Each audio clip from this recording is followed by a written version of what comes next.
Hi everyone. This is the voice behind the noise. And I am Myron. The EU has always occupied a very important position in today's international community, as a considerable force in the entire international political system. With the political and economic development of European countries, they passed the European Union Treaty in 1991 in order to unite their forces, and the European Union was officially established. In the more than 30 years since the establishment of the EU, new members have joined continuously, and now the EU has 27 member states. They are all making significant contributions to the integration of the European economy. Although the establishment of the European Union has accelerated the process of political and economic integration in Europe, the European-related military defense is still a big shortcoming.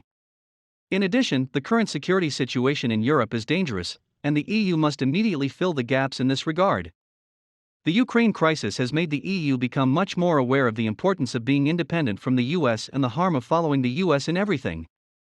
The economic strength of European countries was generally weakened after the end of World War II, and their strength during the Cold War could not be compared with the superpower of the Soviet Union.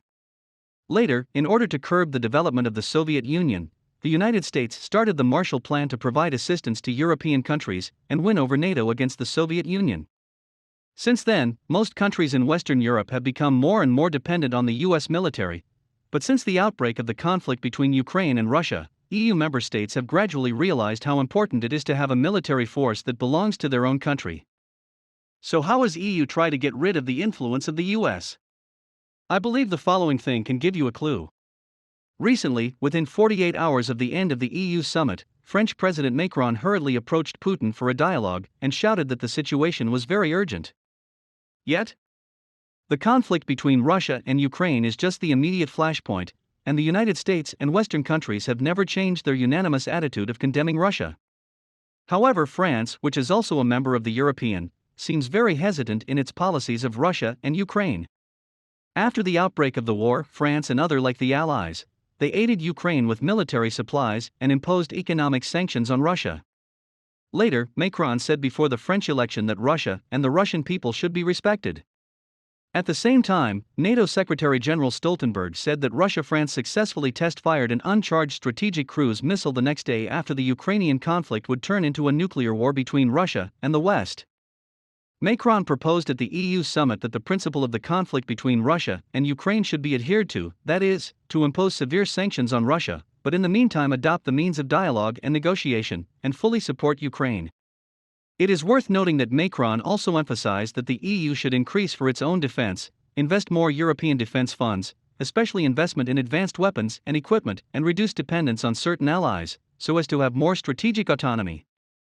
At the same time, he also mentioned that France will be in the next few days working with Greece and Turkey to assist the democratic withdrawal of Mariupol, and hopes to have a dialogue with Putin in the next 48 to 72 hours.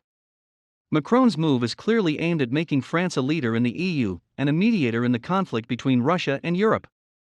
In fact, on the eve of Russia's special military operation against Ukraine, Macron took the initiative to call Putin many times to test his tone, and tried to mediate with him on behalf of NATO in an attempt to prevent Putin's decision. The fundamental intention of this dialogue invitation is nothing more than 2 points. First, to show a consistent attitude with NATO and the European Union. For example, to provide Ukraine with anti-tank missiles and other military supplies, and to freeze economic sanctions such as the Russian central bank's €22 billion. Later, he actively engaged in dialogue with Putin, maintained a relatively friendly relationship with him, and publicly called for respect for Russia and other practices to ensure that France does not offend each other between Russia and Ukraine. Earlier, Macron emphasized the need to establish an independent EU. After all, the EU's independence is nominal, especially in the field of security, but in fact it is highly dependent on the United States. At the same time, similar to this approach, not only the French family, as well as Germany, which is its enemy, before the war between Russia and Ukraine, both France and Germany acted as active advocates of the European Union, striving to be a new generation of European independence leaders and regain the. At the same time, Macron is actively coordinating with Greece and Turkey on the almost saturated refugee issue in Europe.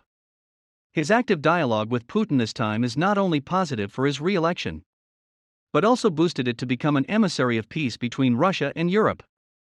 Of course, these countries in Western Europe attach so much importance to military development now, not only to get rid of the control of the United States, but more importantly to improve their right to speak in political and economic affairs. The establishment of the EU's Rapid Response Force will certainly weaken the US's control over Europe to a certain extent and gain some autonomy for itself.